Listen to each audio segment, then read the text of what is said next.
Petrol کتنا آ رہا ہے, ہم امپورٹ کتنا کر رہے ہیں, وہ سب چیزیں اگر اس پہ فوکس نہیں ہے تو آپ کی پالیسی ٹھیک نہیں ہے.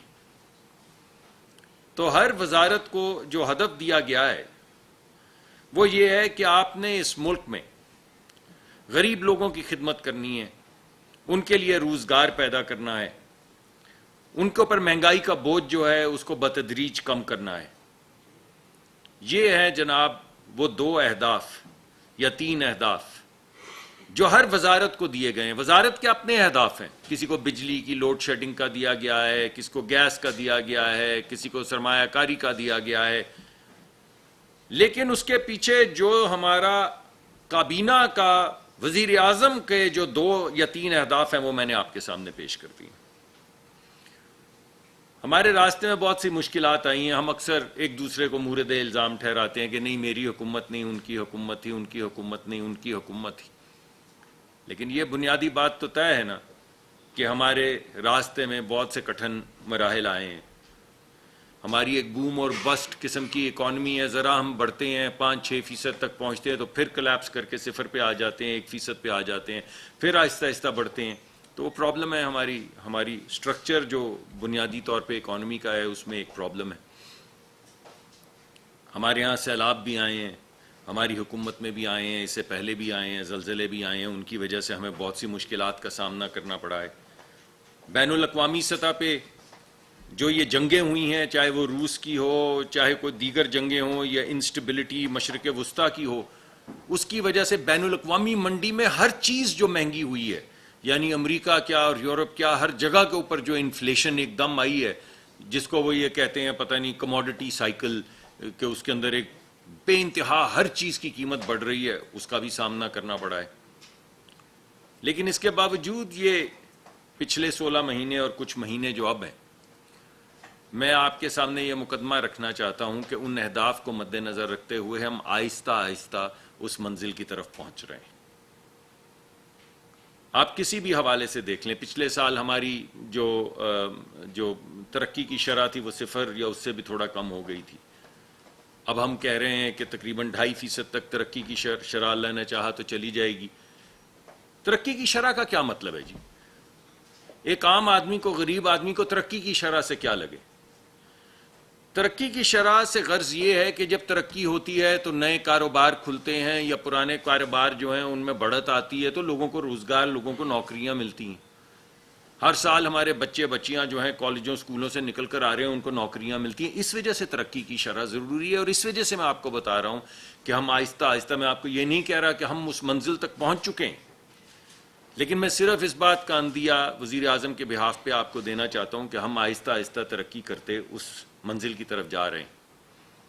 اب مجھے صحیح طرح سے یاد نہیں ہے. دوسرا, مہنگائی کا ذکر میں نے کیا, تو پچھلے سال جو سی پی آئی تھی, یعنی ایک عام آدمی کی زندگی کے اندر جو چیزیں ہوتی, جس کو آپ باسکٹ کہتے ہیں, غریب آدمی کی باسکٹ, یا ایک متوسط طبقے کا جو شخص ہے اس کی باسکٹ, اس کے گھر کی جو ضروریات ہوتی ہیں, ان کے اندر مہنگائی کی شرح میرے خیال میں, آپ مجھے ذرا رہنمائی فرمائیے, کوئی 36-37% تھی, اور ابھی جو رپورٹ ہوئی ہے وہ 17%, 17.5% ہے. تو مہنگائی کی شرح کے اندر جو ہے وہ کمی آ رہی ہے, اور بتدریج آ رہی ہے, اور مسلسل آ رہی ہے. تو یہ میں دوسری بات آپ کے سامنے کرنا چاہتا ہوں. اسی طرح جو فوڈ انفلیشن تھی, جو پچھلے سال تو غالباً 40% تک چلی گئی تھی, پچھلے کچھ سالوں میں بڑھتی چلی جا رہی تھی, وہ بھی اب آہستہ کم ہو کے میرے خیال میں 11%, 11.5% پہ آ گئی. تو بنیادی مقدمہ میں آپ کے سامنے یہ رکھ رہا ہوں کہ ہم آہستہ آہستہ آگے بڑھ رہے ہیں. 0 سے ترقی کی شرح انشاءاللہ 2.5% تک, مہنگائی کی شرح جو ہے وہ 34, 35, 36% سے کم ہو کے 17% تک, فوڈ انفلیشن جو ہے وہ 40% تک چلی گئی تھی, وہ 11, 11.5, 12% تک. تو یہ تمام چیزیں اس بات کا عندیہ دیتی ہیں کہ ہم سٹیبلٹی کی طرف جا رہے ہیں, اور اس منزل کی طرف جا رہے ہیں, ترقی کی اس منزل کی طرف جس کا ہدف وزیر اعظم نے ہم سب کو دیا ہے. اب اس کے اندر سب سے اہم چیز یہ بھی ہوتی ہے کہ اگر ہمارے باہر سے جو ہم چیزیں امپورٹ کرتے ہیں, یعنی کل جو ہمیں پیسے چاہیے امپورٹ کے لیے, اور جو ہماری ایکسپورٹ اور زر مبادلہ جو ہمیں آتا ہے اپنے بھائیوں کے ذریعے بہنوں کے ذریعے جو پوری دنیا میں کام کر رہے ہیں، اس میں اگر توازن نہ ہو تو روپیہ جو ہے وہ گرتا چلا جاتا ہے، جیسا کہ آپ دیکھ رہے تھے، اور جب وہ گرتا چلا جاتا ہے تو ہر چیز مہنگی ہو جاتی ہے. تو پچھلے سال وہ ہمارے ایکسٹرنل سیکٹر کے اندر جو فرق تھا، یعنی جو ہمارے ہاں ڈالر آ رہے تھے ایکسپورٹ کرنے کی وجہ سے یا باہر سے جو لوگ بھیج رہے تھے اور ہمارے ہاں جو امپورٹ ہو رہی تھی، اس میں 4 بلین ڈالر سے زیادہ کا گیپ تھا. وہ گھٹ کے 200 ملین کا رہ گیا ہے اس سال، یعنی اس میں 95% سے زیادہ کمی آئی ہے. کہاں پہ 4,000 ارب ڈالر، روپے نہیں، 4,000 ارب ڈالر کا وہ گیپ، اور کہاں پہ 200 ملین کا گیپ. جی 4,000 سے زیادہ، 4 بلین ڈالر سے زیادہ کا تھا نا ایکسٹرنل سیکٹر میں ہمارا ڈیفیسٹ. جی اتنا ہی. میں معافی چاہتا ہوں میں نے وہ نہیں، 4 بلین ڈالر کا ہی تھا سر ہمارا. 4 بلین، 4,000 ارب روپے، 4,000 ملین ڈالر، معافی چاہتا ہوں، 4,000 ملین ڈالر. سو 4,000 ملین ڈالر یعنی 4 بلین ڈالر کا گیپ تھا جو 200 ملین ڈالر کا رہ گیا. میں بہت شکریہ، آپ نے تصحیح کر دی. جی جی جی. تو اس کی وجہ سے روپے کے اندر اور ڈالر کا جو توازن ہے اس میں ٹھہراؤ آ گیا ہے. میرے خیال میں 4-5 روپے کمی ہوا ہے پچھلے ایک سال کے اندر.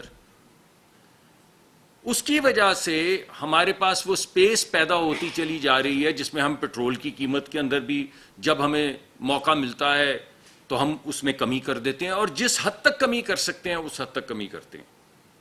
وزیر اعظم کی ہدایت یہ کہ آپ کو ہر وزارت کو، صرف ہماری وزارت کو نہیں، کہ آپ کو کہیں سے ایک پیسے کی سپیس بھی ملے تو آپ وہ ریلیف جو ہے سب سے پہلے غریب آدمی کو پہنچائیں. تو وہ ریلیف جو ہے وہ پہنچانے کی کوشش کی جا رہی ہے. آپ کے سامنے پچھلے ایک مہینے میں ہماری جو میکرو اکنامک فیکٹرز ہیں اس کی وجہ سے، ہمارے ڈالر اور روپے میں ٹھہراؤ کی وجہ سے، بین الاقوامی منڈی میں تیل کی قیمتوں کی وجہ سے تقریباً 25-26 روپے کا 25 روپے کا ریلیف غالباً ہم پیٹرول میں دے چکے ہیں، اور 20 روپے سے زیادہ کا ریلیف جو ہے وہ ڈیزل میں دے چکے ہیں. اور کل رات کو بھی دیکھا، اگرچہ کچھ کنفیوژن ہو گیا تھا، پہلے لوگوں کو یہ خبر ملی کہ بہت زیادہ کمی آ رہی ہے، جو ایک کنفیوژن کی وجہ سے پیدا ہوئی، مگر کل رات کو بھی اس میں آپ نے دیکھا کہ اضافی طور پہ تقریباً 3.25 روپے اور 4.25 روپے کے ریلیف جو ہیں وہ عوام تک پہنچائے گئے ہیں. تو یہ ہماری کمٹمنٹ ہے. جی یہ کمٹمنٹ میں آپ کے سامنے لانا چاہتا تھا.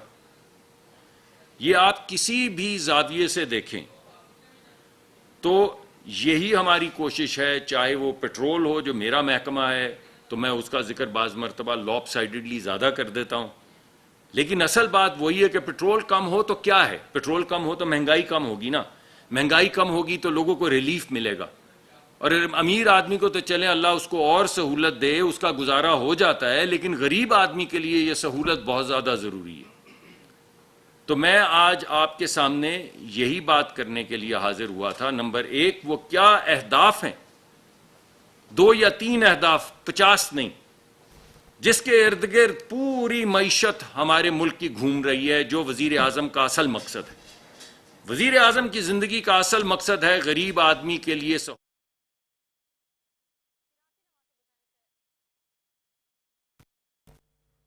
آباد میں وفاقی وزیر پیٹرولیم مصدق ملک نیوز کانفرنس کر رہے ہو.